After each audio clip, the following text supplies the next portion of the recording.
The NFL stands for not for long. Set, Sharga and Armstead. Roll out, Walker still running out. Looks to the left, wide open, Thompson touchdown. Colin Thompson with the touchdown. There was nobody within 20 yards of him. What a catch off the bobble. Colin Thompson scoops it up. Lofting corner, the end zone. It is caught for the touchdown. The first NFL touch for Colin Thompson is a score.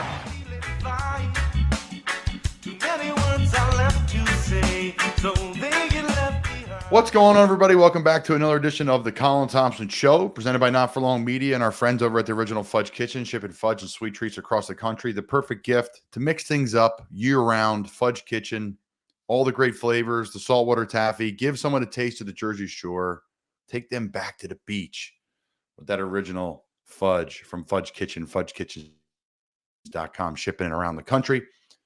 Happy Tuesday. Chaos, absolute chaos in the last 24 hours, at least in my sports world, between the national championship, back it up even to the weekend with some NFL playoff implications, and then just the pure fact that what goes on with the Philadelphia Flyers in the last 24 hours for my Flyers fans out there. It's been chaos. So before we get to our current guest, we have Jason Martinez joining us in 40 minutes at 5:40. We have Alec Ingold, Pro Bowler, fullback, joining us at 5:15. And right now we have the king, the leader of the Samboners and the Philadelphia food scene, debauchery scene, good times, Mick McKenzie. How you doing, Mickey? What's up, CT? How are we? Host of the Samboner Show. Great friend, great show. Check it out, guys. Part of our Not For Long Media family. All right, man. First off, what do you think about this Birds team? I mean, there's lots that's a really loaded question. I was on Mike Gill's show today. Mike's like, what do you think? I have no idea, Mike. I've watched football my whole life. I've never seen anything like it. What say you? What do you think it is? Yeah, no, I mean, that's a loaded question. I wasn't expecting that right out of the gate. That said, It is Tuesday, right? So, I still have my head down and I'm shaking left to right, trying to really, put it together and just kind of understand not only what exactly happened over the last 6-7 weeks, but is there any hope really at the end of the day? And I say that because I constantly wear my Homer hat. I bleed green. I don't know what else there is to say. I always have hope, and I have not lost that hope, Colin. But at the same time, over the last 6 or 7 weeks, the regular, cadence coming out of every game was, we need to play better. That's not our best football. We need to fix this. We need to fix that. And, just like that, the season ended and we never fixed it. That said, a lot of comical, memes have come out just as late, with Ocho Cinco calling it possum. And, just right there in week 18, we finally saw somewhat of an emotion come out of Jalen Hurts where he was chuckling on the sidelines. And I'm thinking to myself, like, all right, is this a joke? Or is this really just something that we're going to play this game and we know deep down inside we're going to rope it all together and come out firing on Monday night? But again, I'm not there yet, right? I don't really get geeked up until, Thursday night, Friday. So right now I'm still trying to put all the pieces together and figure out exactly what's going on, right? Because, if you look at some other teams, Colin, like the Buffalo Bills, for example, like they got out to a real shaky, rocky start. Meanwhile, we're, hot as a pistol, lighting the entire league on fire. And then just like that, both these teams kind of flopped positions, but it happens overnight. So, again, like, I don't know what to think of this team. I've never witnessed such a collapse. And it's just a matter of time, really. It's tough to kind of hunker in and really get geeked up for this team right now. But as a true Philadelphia Eagles fan, that's unfortunately what we do. Yeah, there's so much to unpack with this team. And listen, I've talked to my buddies in scouting around the NFL, my buddies in college football, guys I coach with. They don't know it.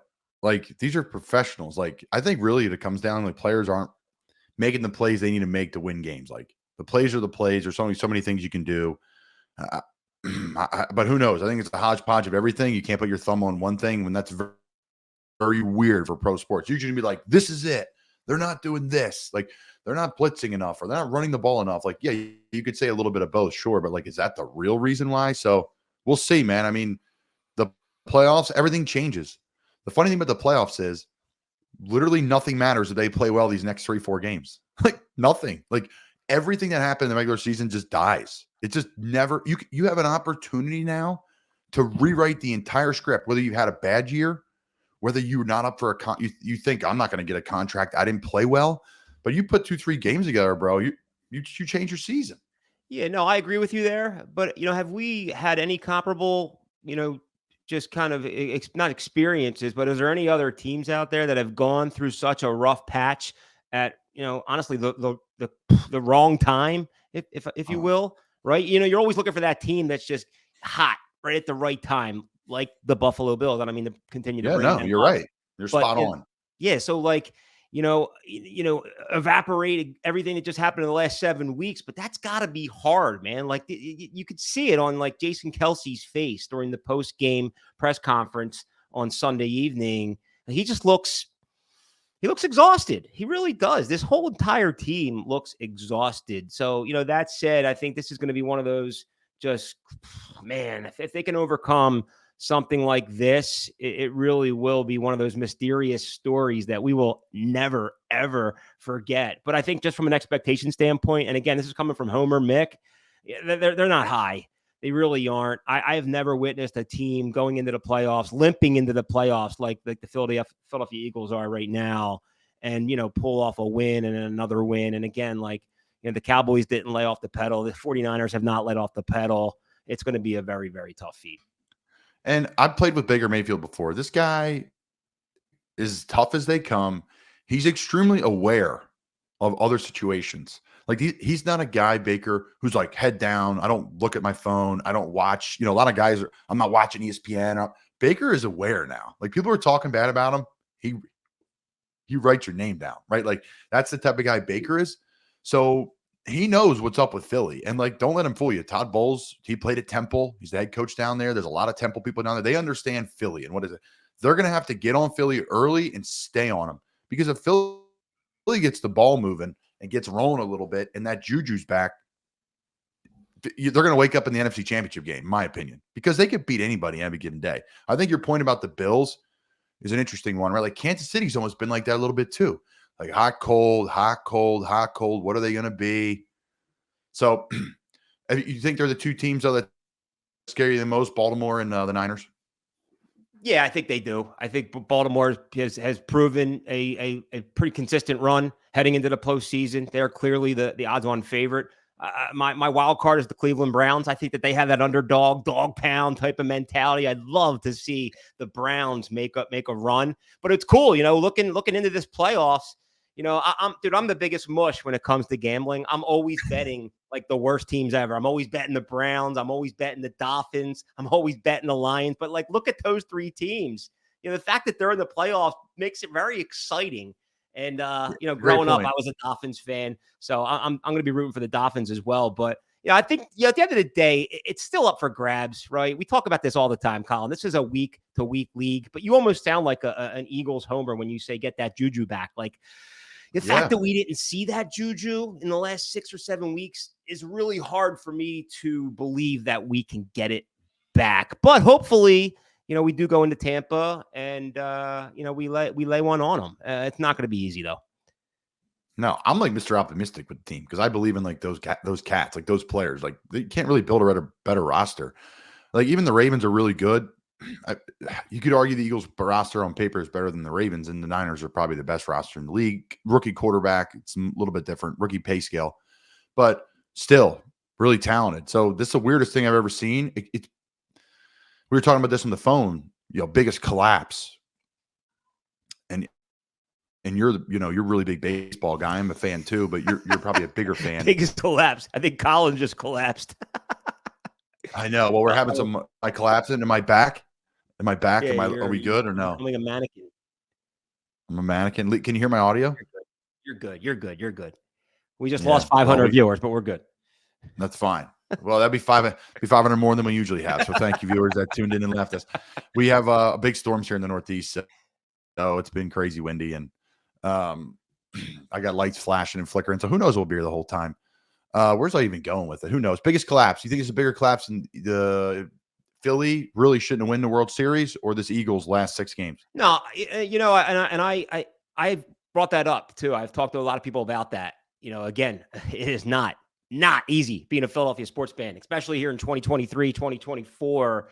The Phillies, unfortunately, happened overnight. It happened on their plane ride to Arizona. They get to Arizona. They decide not to take batting practice. I don't know what happened that day, that night, but they came out flat and they never got it back. That series was gone after game 3. And this, particular case with the Eagles, I hope nothing leaks out.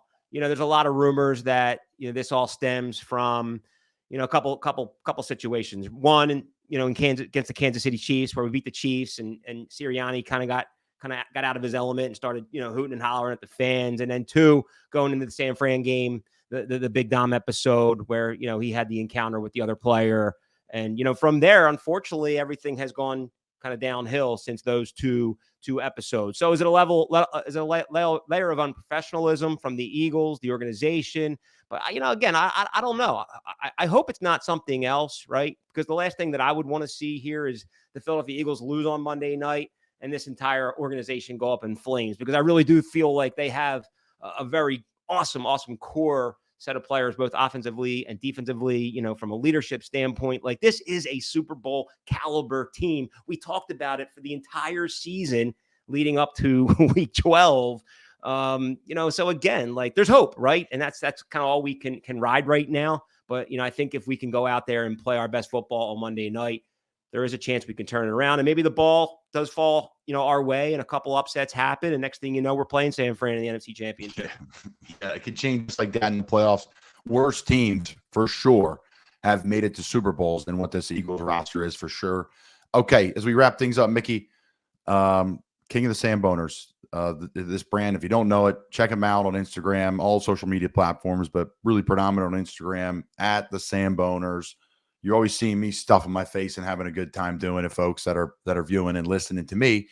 What's the latest? It's Wing Month, I believe.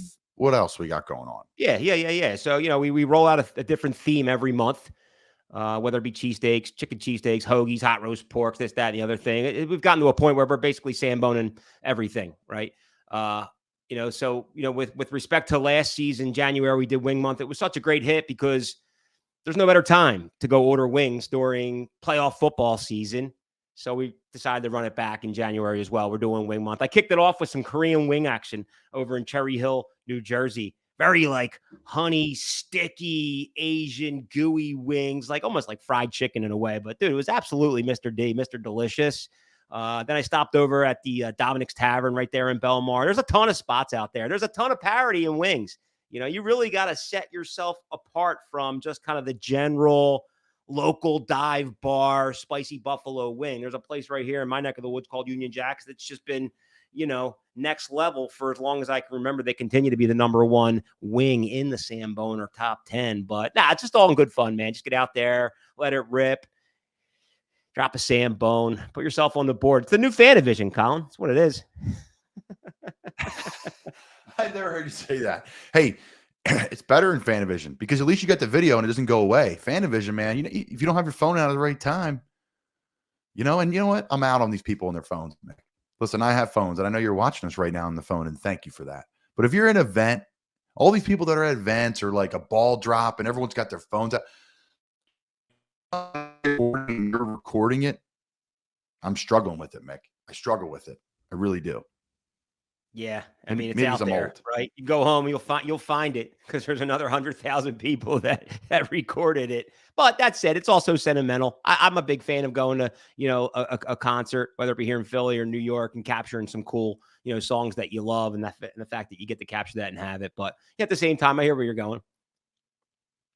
No, I like it. I think the one that triggered me though was the ball drop, and everybody had their phone out. Everybody. What triggers me the most is how do those people go to the bathroom? Honestly, I sit there and I wonder, like, you stake your ground against that fence and you get a great spot to watch all the musical acts right before the ball drops. But that's like 6 o'clock in the afternoon, 6 o'clock at night. You got to sit there for 6 hours without going to the bathroom. Like, help me understand how you're even holding it in for 6 hours, Colin. Help me understand that, Mick. I'm asking you. You're Just pee your pants, right? I mean, you're not cool unless you pee your pants.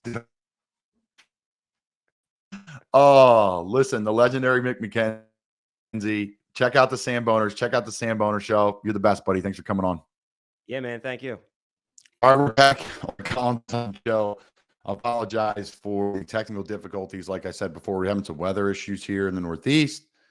So the Wi-Fi, who knows what's going on. Maybe we'll get through this segment with Alec and Jason Martinez. Mick McKenzie joined us beginning. But Alec Ingold from the Miami Dolphins will be joining us in a second here when I get the Instagram lives going. But again, I appreciate everybody tuning in. Sorry for the tech issues. Appreciate everybody hanging out. We're going to get into all these NFL topics with Alec here when he comes back from miraculously disappearing for wherever he went. Alec Ingold, Pro Bowler. Did you vote for yourself? How'd you get in? Brother, my mom voted maybe a million times. Maybe a million. Spotted Cow High School from Wisconsin voted you in too, probably. Everybody. It was a battle of attrition, I think, with the fan vote. But really, really happy for that honor, man. It's been a long time in the works. You know how it goes, man. It's 5 years in the league, and you kind of crack through that one for the first time. It's an amazing feeling. They always say, right, the first one's the hardest to make, and the next ones are easy. So I'm sure you'll be making them the rest of your career because you're an absolute stud. For those that don't know, Alec and I host a radio show coming up here in a little bit, 7 o'clock at night. The Players Point on Sirius XM NFL Radio, Channel 88. As Alec's pulling up some prep because he probably hasn't done any prep for the show tonight. Neither do I. We just have fun, chop it up, have a good time. So, how you feeling, brother? What's going on, man?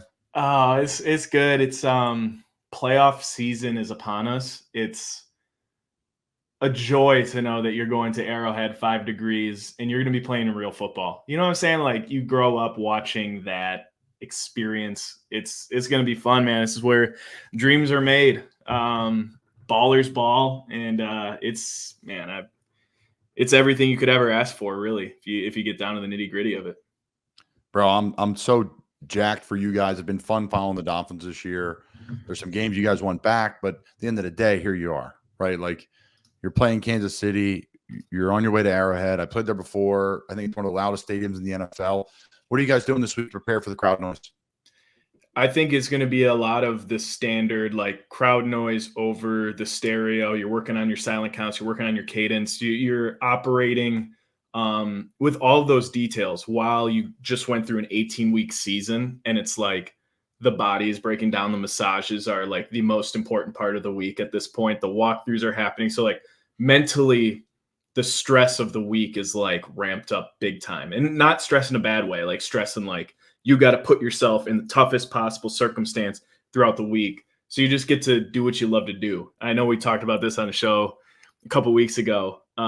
When you're inline tight end, you're peeking at the ball, making sure that you know when the ball is going. And then all of a sudden it's like all the front adjustments and stuff. So you gotta replicate that as much time as you can, even though you're going to walk through mentality in a short week too. You got a Saturday game on Peacock.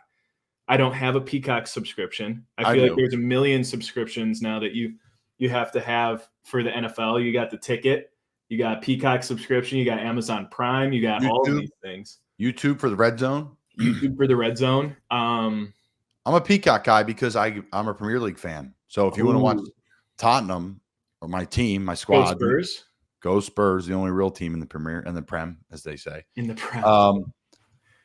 Fifth in the table. Really doing okay this year for having a bunch of injuries, but I digress. You have Peacock. It's worth it for me because I pop the games on. That's my that's my escape. I wonder what yours is. Like, for me, it's these Premier Leagues. I don't know a lot about the league, but I'm learning about the league. It's fun. It's like an adventure into a whole new sport that I don't know a ton about. But the Premier League's even different than the rest of the sports of soccer in general. There's a lot of history. It's the culture. It's way different. But that's my little escape in season. Is there something that you're doing that has nothing to do with football to escape? I do a lot of mindset coaching, and I don't know. I think coaching other athletes to be like accountable and you get invested in their seasons. I love that stuff, man. Like, if you go on my Instagram feed, all you're seeing is like these like Michael Chandler hype videos. You got all of the quotes, the inspirational quotes. And like, I don't know. I think sometimes it just helps you remind yourself that like what you're going through is a game. It is entertainment. It is a business, but like it is a game at the same time. So I used to be big in the video games, but married with 2 dogs, it's been the Call of Duty hours haven't been logged like they normally are. So I like hopping on a call with an athlete, figuring out what they're going through, high school or college, and helping them along through their like adversity, struggles, giving perspective. And then like it almost kind of helps me hold a healthy perspective along my journey. I feel like that's why coaches love it too, man. Because like if you're coaching, you're almost giving some advice, but you're also receiving the advice at the same time. So that kind of helps me. Yeah, I think coaching in general, I did it in Lower Cape Regional High School football team. And, you know, everyone's like, how do you do that? I'm like, well, I mean, you get done work at 5 o'clock. Really, like you could work your ass off and be like a quote unquote grinder in the league and go in an hour early and leave an hour late and log a big week and still be there more than 90% of the players on the team. Maybe depends on the day and the circumstance, but still you have a lot of free time to get away. I love coaching. Loved it. But I don't know if I want to do this college coaching thing, man. This NFL coach, it's a grind. I'm into the grind, but that's a whole nother grind. Brother, I don't know with the NIL and recruiting high school kids, recruiting your own guys so they don't go to the transfer portal. Like that would take a lot out of me as a coach because you care so much, right? Like if you're coaching high school, you want to see the development of your athletes like throughout time. The battle of attritions, the good stuff, the bad stuff, not just the results, but like the growth as like a human being. I feel like that's a massive reward in coaching, in athletics. And in college, it seems like that's kind of slipping through the cracks a little bit. Is like the personal and the athletic growth of guys being able to like stick through it and go through those hard times. Now, I'm not saying every college athlete coming out is like soft or anything. I think that's ridiculous. But there is something to be said about like, dude, getting benched your junior year for me personally. I don't know if I would have been at Wisconsin my senior year and been able to go through and learn the lessons I needed to learn to be successful in life afterwards. Like, I think that's a part of it. Really great points too about the NIL there, right? Like the toughness of like eating shit, like literally like you can't leave. No, you take it and like it and grow and learn your lesson the hard way. Like you're not getting your hand held anymore. Like you're out on your own. It's your first time out of the house. Nobody's watching you anymore. You have to be accountable to yourself, your teammates. There's this bigger team and this bigger organization you're responsible for. Whether you carry that burden well or not as a 20, 21-year-old kid, like that's going to show, the fruits of your labor are going to show on Saturdays in college. And it's like, it's not showing, man. You gotta dig deep. It's a great lesson for the real world of life. Very few, I hire a lot of people to work at Not For Long Media. I've hired to help people hire for other companies. Like the number one trait is someone's like, yep, I don't care what I make. I'll just want to get in and I'm gonna find a way to make it to the top. Like, give me those people. And that's like the definition of like a college football player. When you're like a freshman and you're, no matter how high of a recruit you are, and you get in there and like grown men are putting your hand on you and throwing you into the ground and there's no end in sight. None. Zero. Spring ball, you're getting crushed. Dante Fowler, Ronald Powell, Dominic Easley, Sharif Floyd. These guys were teeing off on me in Florida, like legitimately teeing off on me. I'm like, I don't know if I can do this. Jonathan Bullard, John Bostic, like the entire NFL defensive front seven was at Florida at the time. And I was like, I'm done. Now I ended up breaking both my feet and got medically disqualified from Florida, and I had a transfer. I didn't have a choice. I was like, I'll walk onto the basketball team. I'll walk onto the baseball team. I'm going to do something. I'm just going to be the guy to carry the water. I don't even care. They're like, no, our doctors will not allow you to play here whatsoever at all, period. Any sport. I'm like, okay, well, I'm out. That was all. And we're not going to wait. You're interviewing today. I don't need to interview me and go through this story. Everybody's heard this story a million times. Listen to my show. If you haven't, save that for a rainy day. I digress. Okay. What's up with Wisconsin? What are your thoughts on Michigan winning I mean, is that a rival?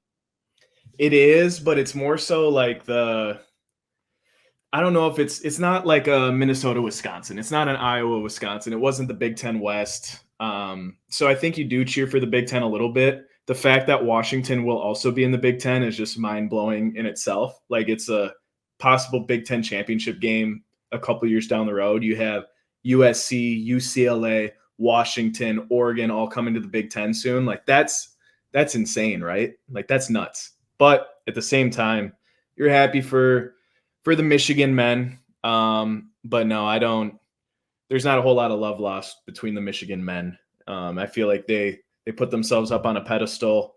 Wisconsin guys are notorious for the lowest pad level in the league. You know, a Badger and a Wolverine are basically the same animal.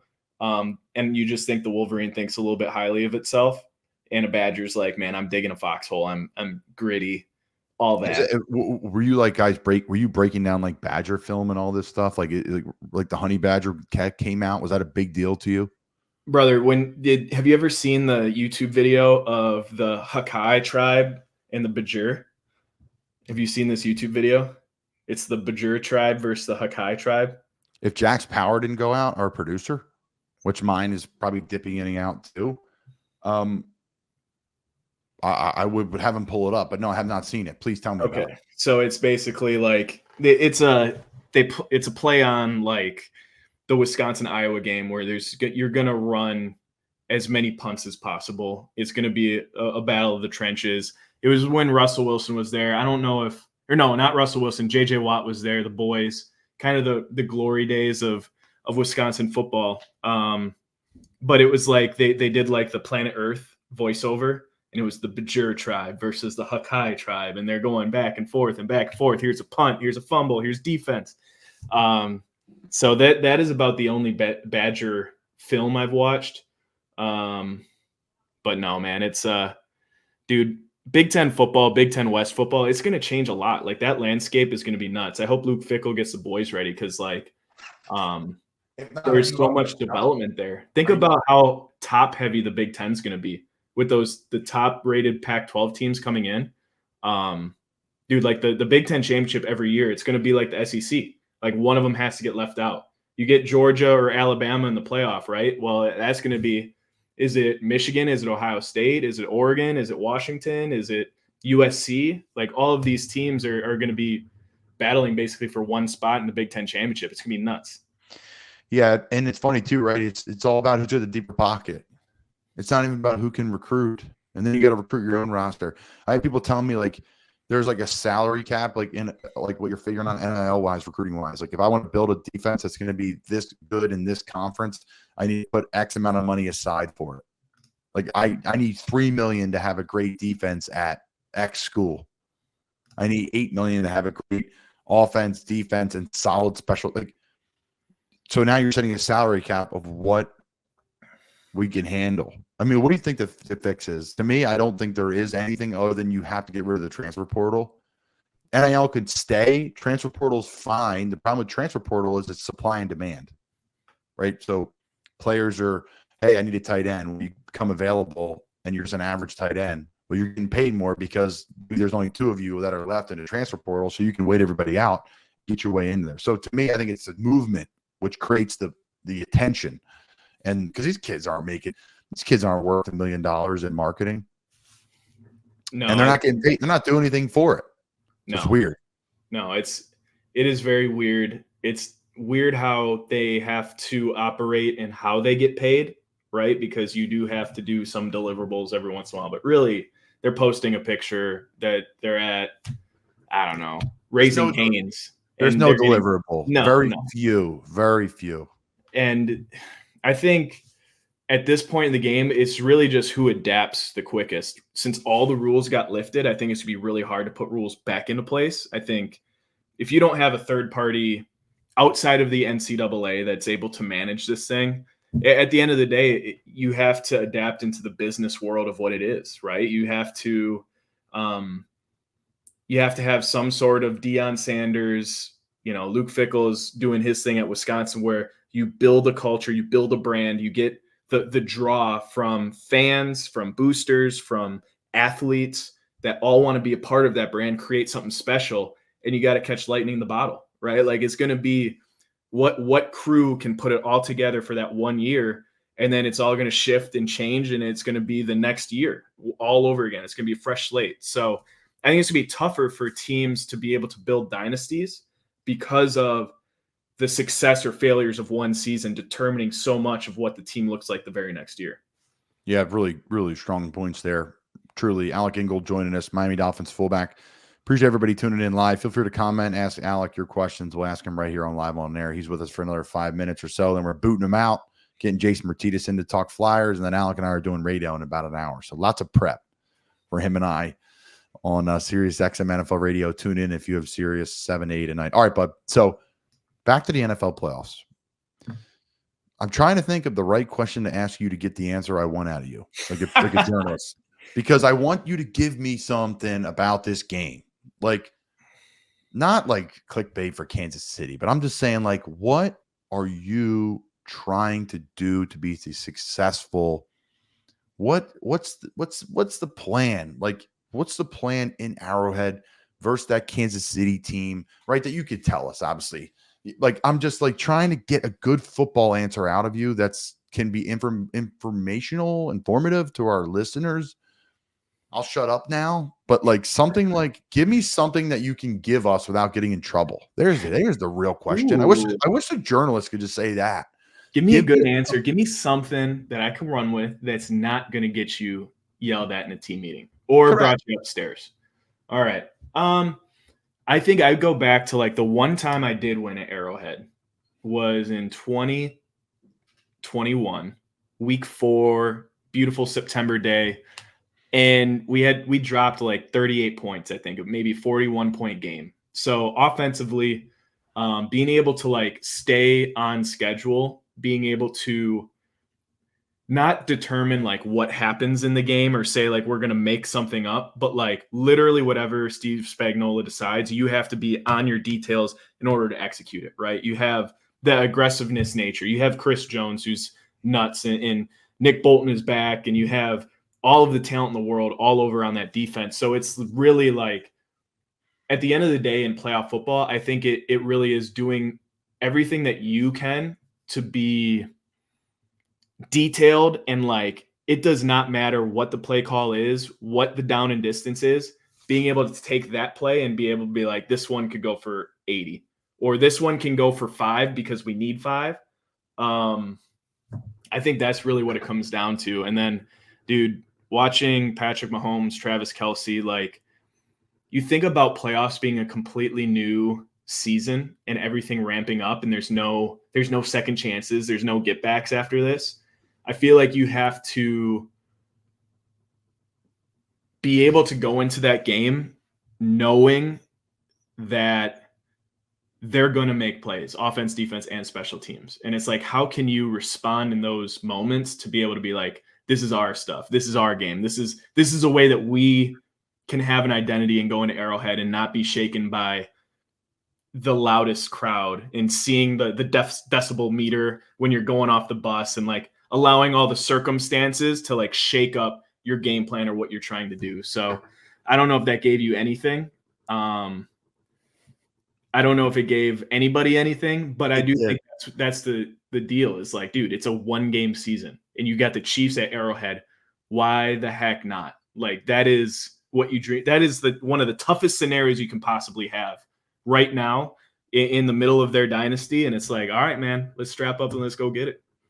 Really, that's why I'm a big J journalist. I know the right question to ask. It may take me 5 minutes to ask that question to get it out the right way. But yeah, tell me something that's not going to get you in trouble, that's informative to our fans. That's what I'm going to keep saying moving forward. Alec Ingold, Pro Bowler, Miami Dolphins. All right, so I think when we played in Kansas City last, in Carolina, we almost beat him. C-Mac ended up getting re-injured, and that was kind of it for the season, which was a bummer. But we kept it close, and we lost them. Actually, I remember we had an onside kick to keep it close to the end of the game. So I want to go to some of the questions here. Shout out to Cody Fitz. C Fitz 11, legendary, just human being. I'll leave it at that.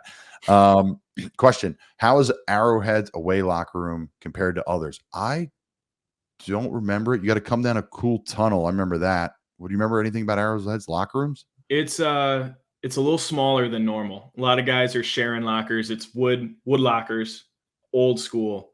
but I feel like it puts you into Arrowhead, right? It's not like it's any extraordinarily bad or anything good. It's just what they were able to kind of make. So I do remember sharing a locker in the away room.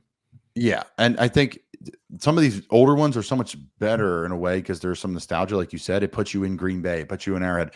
Some of the new ones, like there's so much space, and it's like really nice and convenient, but it's very corporate. It feels very corporate. It feels like you're in a cubicle getting ready to go out. What is this one? Do you remember the picture of was it Super Bowl I, dude smoking a cig like at halftime? That's the best. The quarterback. Like I feel like they haven't changed the locker room since then.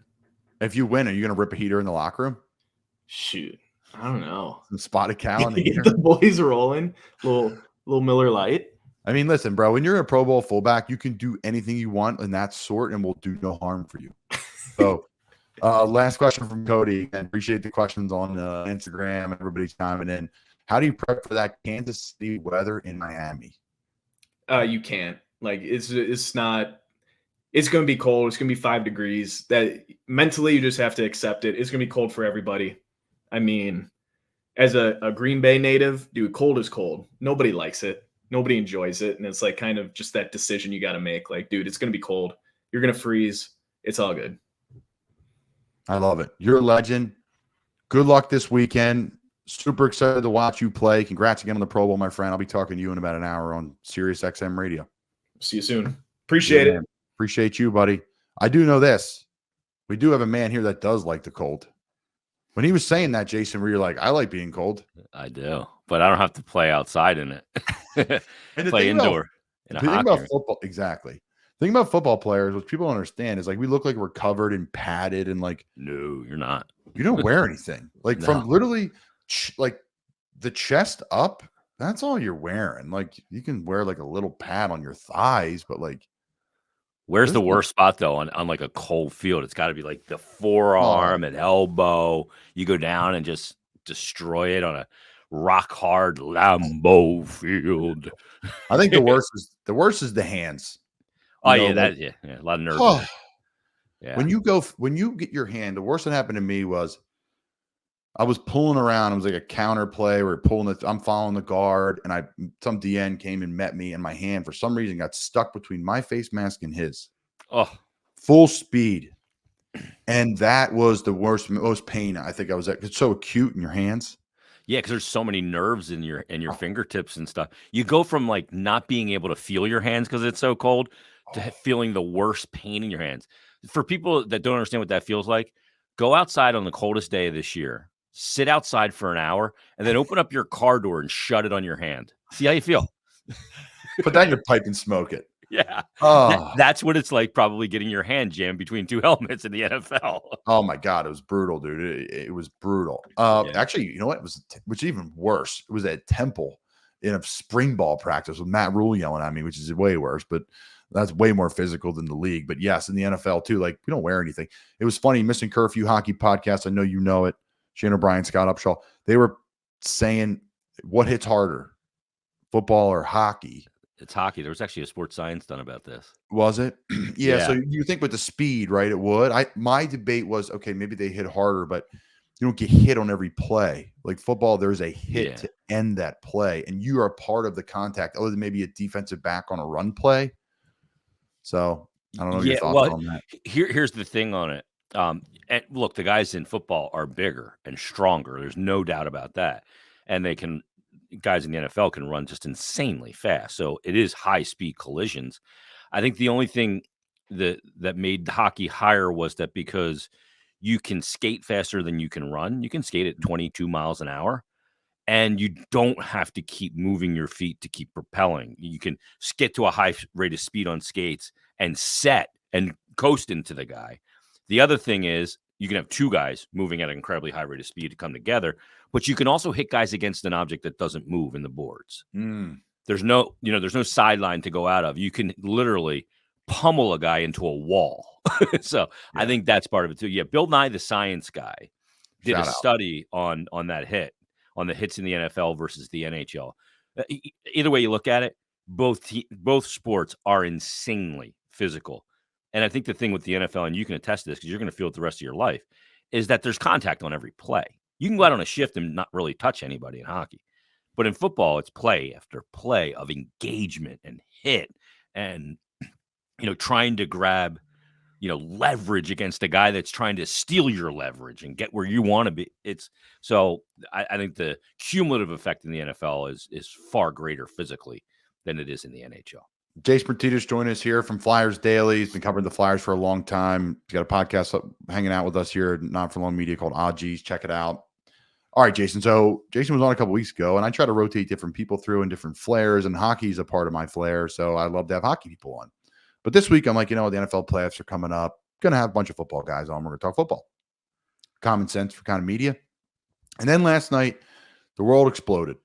And primarily the world in the hockey world for the Philadelphia Flyers and really the NHL, because it became league-wide news with Cutter Gauthier. Flyers really one of the top prospects they have, if not the top prospect, especially after the World Juniors he just put together, leading Team USA to gold. All of a sudden, reports come out that he's no longer interested in being a Philadelphia Flyer after he was a high draft pick for the Flyers. And minutes after that, it comes out that he's traded to the Anaheim Ducks. So that was pure chaos. My initial thoughts, Jason, are it hurts my heart a little bit, I think, because he was American. He was a high draft pick.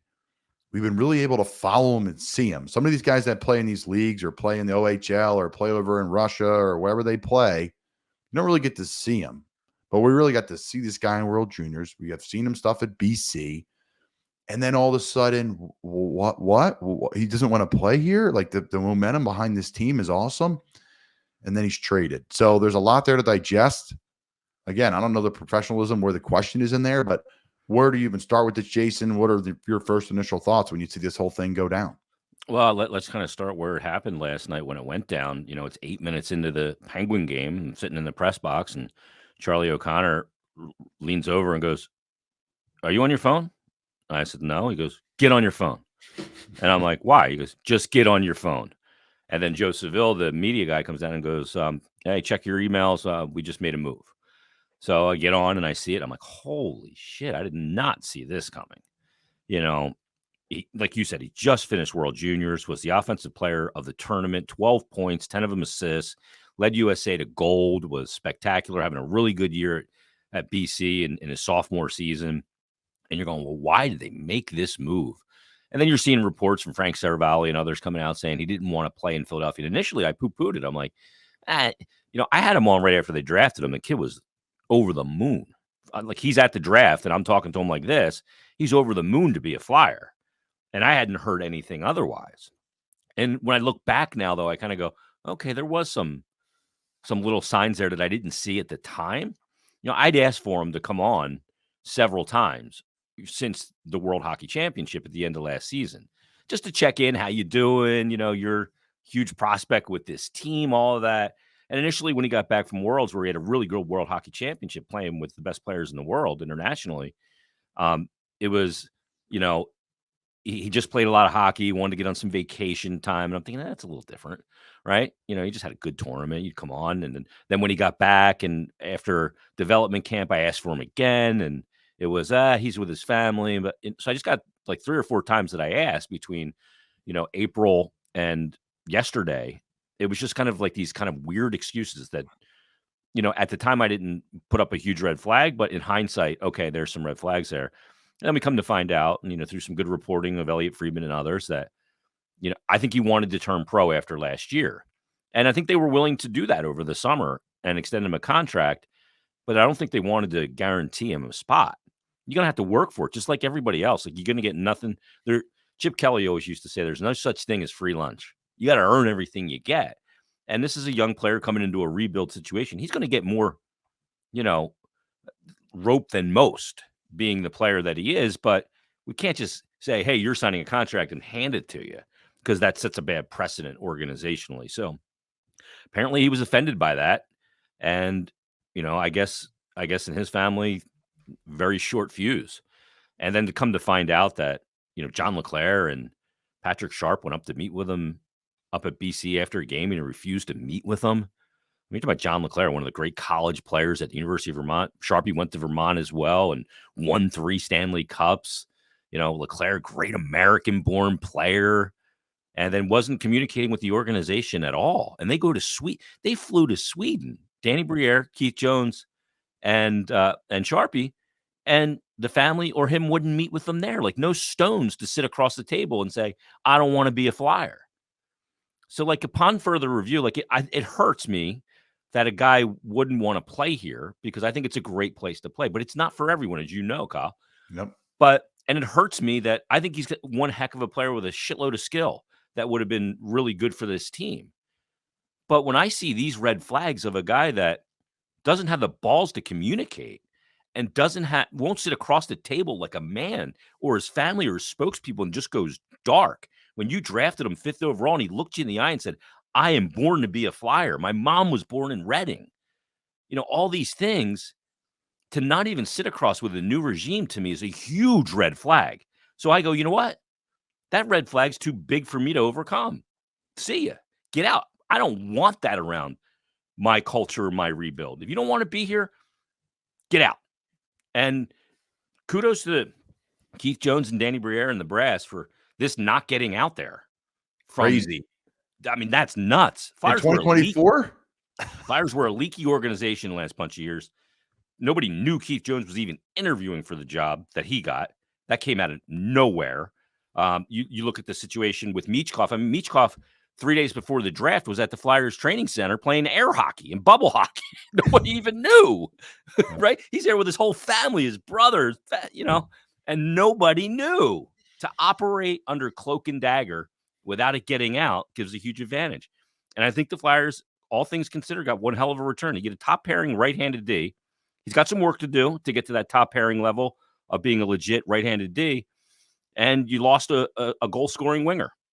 And in my world, a right-handed D is always more valuable than a winger. Just true. I would have preferred to keep Gauthier had he wanted to play here. But all things considered, I think they did really well in the trade. Yeah, I really wanted to get your opinion on it. That it's just, there's so much to unpack. Just as a professional in the professional world of, like, there is nothing wrong with saying that it's not a match, guys, period. And taking that and feeling that pain and that those are tough decisions. A lot of professional athletes and a lot of human beings make those decisions on a daily basis. So I don't want to take that right away from him as the athlete, that I don't have the leverage he has or ever will as a player. So, like, I don't want to take that away, but I also want to know, like, there's a way to go about this. And I believe, Jason, like, inform our audience, he'd only have, like, 2 more years with the Flyers, or if he didn't re-sign, or 3 more years. Like, wasn't that the hockey, because he was playing, what's his clock? Because I know football is like 4 years with a 5th-year option. If you're drafted, if you're undrafted, it's 3 years with a 4th-year option. So it's not that long period of time that he'd have to play for the Flyers if he really wanted to get out. Well, what he could have done, they still would have had, if he would have signed an entry-level contract, they would have had him restricted. They would have had control of him until he's about 26. But had he not signed with the Flyers, he could have waited till his collegiate career was over, 4 years, and then become a free agent. And they would have got a compensatory pick, kind of like they got with Jay O'Brien, who never signed an entry-level contract. And we've seen other players do this. We've seen it, whether it was Jimmy Vesey, or we've seen Adam Fox recently ended up with he wanted to go to the Rangers. He didn't want to play where he was originally drafted in Nashville, was moved a couple of times until he got to the Rangers. And the team's got a decision to make. They can either say, we drafted this guy 5th overall. We're going to take a stand here, and we're going to say, all right, we'll wait you out. And if you want to wait 4 years, then that's on you. That's a lot of missed income. But he could walk away for nothing. Or you can go, you know what? This is unpalatable. If he doesn't want to be here, let's keep this quiet and let's make a deal that makes sense for us. And let's take a need that we had, fill it with the move that we make for him, and then attack the need that now becomes available because he's not here. So what they did basically is they took the need for a top-end scorer or center in Gauthier, and they filled the need of top-end right-handed D. That was going to be on their checklist this year to take care of, to find that right-handed D top pairing guy, because you had Cutter Gauthier. But now that you get Drysdale, that fills that void. Now the void is just shifted to up front. And I do think it's easier to find, not easy to find a top-line center, And I don't know that he would have been a center. I thought it was interesting. Danny Briere kept referring to him as a left winger all of a sudden, which is considerably less valuable than a center. And he's going to be a winger in Anaheim. There's not a room for him to be a top 2-line center there with Carlson and McTavish and the like. So, and Zegras. So I look at it and I go, okay, there's more forwards than there is D. So you have more of an opportunity there. So all things considered, I think they did really well. I think Danny did really well. And I think the two things that the organization did the best, Kyle, is that it didn't get out, number one, therefore them not losing leverage. And number two was the way they explained it to the fans after. They came out, boom, it was like a coordinated attack. Danny Briere went to radio. Keith Jones went to TV. Dan Hilferty went to Snow, the goalie. And they went out and they said, you don't want to be a Flyer. We don't want him here. And they were transparent about it. I was hoping you said that. I thought how orchestrated that was, to use your quotation of that was unbelievable. Like that. Never see that, do you? This is coming. We know it's coming, guys. Be ready. Because everyone was like tweeting. A couple people got a picture of like, I hate to be Danny Briere and Keith Jones right now. Well, no, they knew this was coming. Yeah, they're prepared. So, really, really good stuff. All right, so we have a couple of people chiming in on Instagram. Cody Fitz again, Albert, all the boys. It's just a new precedent in the NFL, in this league. Like, guys gonna be able to do this more. Like, you think you're gonna see this more from guys, like forcing their way out of situations. Yeah, the players have a lot of hand right now. It's one of the reasons why some teams are a little leery of drafting the collegiate players. You know, players that are playing in Canadian Junior in the CHL, OHL, WHL, whatever it is, they have a different path and a different set of rules than the kids that are college players. And they have a different set of rules than the Europeans. Or if you're playing in the Swedish Elite League, that team has to let them out. Or if you're playing in the KHL. So there's kind of different rules pending the path a player takes, draft plus whatever years it takes them to get to the NHL. There's different levels of control that a team has for different periods of time. And it's been one of the reasons why some collegiate players are a little bit of a gamble in this regard, because they can wait that out and they can force their hand, which is why in your pre-draft meetings, just like, you went through and every NFL player goes through, you got to sit down across from a table guy and look at him and say, do you want to be a Flyer? And this kid sat across that table and said, I want to be a Flyer. And when he was drafted, he said, I was built to play for this team, until he wasn't. So I know he's probably catching a lot of crap, and I feel bad that that's happening. That's our world today. But he made a decision, and he's got to stick to it. And we're not going to see him a whole heck of a lot here, because we only see the Ducks in town one time per season. But it's not going to be a pleasant experience. It will be sold out. Yeah, they're going to crush him. Yeah, it's going to be. You don't quit on this city. I mean, it's just the wrong thing to do. Any of these cities in the Northeast, man, right? Like any of these teams, Toronto, the whole Northeast, these big brands. That's why I'm like, what do you do? Then you're putting it in the hands of, you want to go to LA? Like, you want to go to Anaheim? Like, you think that he pushed to go to Anaheim, or you think? Nah, he didn't push on where he was going to go. It's not Philly. Any word but Philly? Yeah, I mean, he was just really wanted to sign that ELC at the end of last season. And, that was a confusing time, too. Chuck Fletcher got fired on, I think, March 10th. March 11th, Danny Briere was named interim GM. There's a lot going on in this exact window of when his collegiate season ended. And then they were willing to work with him in the summer to bring him in this year. I don't know. It's but to me, it's just, this petulance and disrespect for the team that drafted you is a really big red flag to a person's character. That's the hardest part, is like, right, move on from the emotion of like, he let Philly down and all that. Like, move on from that, right? Because it is what it is, right? And I know you're obviously a grown man and you're great at what you do, and you clear eyes with it. But like, move on from that part. Move on from all the drama. It just is what it is. There was a commitment. There were signatures on a piece of paper and handshakes, but like, I think it tarnishes them on an international stage. I think it tarnishes them in free agency next time. This is a tough one. Like, this is a hard one on a handshake agreement with like Keith Jones and Danny Briere. Now, I think you bring up two really good points. Well, one in particular, That's really bad timing last year because he's like, Flyers are a mess in cap hell. The team's a mess. There's no momentum. We have a first-time head coach, first-time GM and Danny Briere. We have a head coach that maybe not probably meshed with what I want to do. He doesn't really treat young players well. That's like not true, but that's what people think of him. People's perception, yeah. Yeah. So like he's probably like, this is not good. Then Kevin Hayes getting dragged into it. So like I know there's a lot there, but to me, I think this hurts his reputation a little bit in the hockey community. Yeah, I mean, anytime there's any kind of, notch against your character, that gets out publicly like this, then it's going to affect that, no doubt about it. And the Flyers, for as ugly as it's been the last 4 years, are still thought of as one of the top franchises in how they treat players, how they treat players' families, how they treat brothers of players and sisters and kids and wives and parents and all of that. And obviously with, Danny and Keith Jones and Dan Hilferty, they're trying to really go back in that direction as well. And be the standard that Ed Snyder carried for so many years. And I will tell you, behind the scenes, it is markedly different. It is markedly better. And the direction that they're going from, just a culture of the workplace standpoint, and that permeates to the locker room and on the ice and everywhere. And, these red flags are just, they're kind of, part and parcel with today, unfortunately, with some athletes. A lot of these kids that come out of the U.S. National Team Development Program, they are entitled. They are entitled. And he came right out of that program, and there's obviously a sense of entitlement there.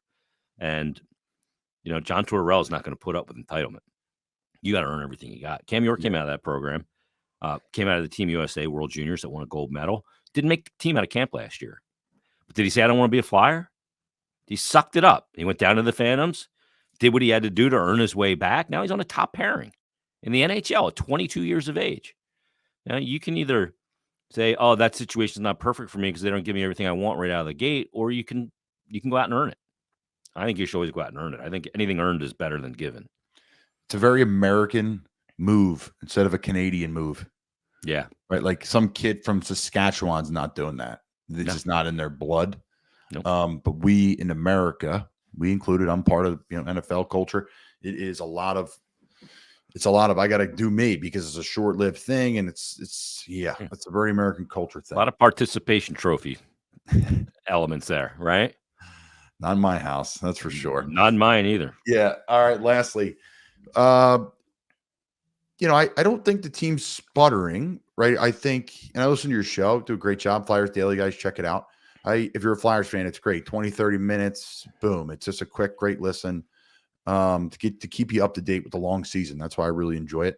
But I don't think they're sputtering. I think just this is a part of the season here for a solid, good hockey team. You're going to have these ebbs and flows, and they're kind of going through a down spell. I think the Flyers are a good hockey team. I think the Flyers are a bottom tier playoff team.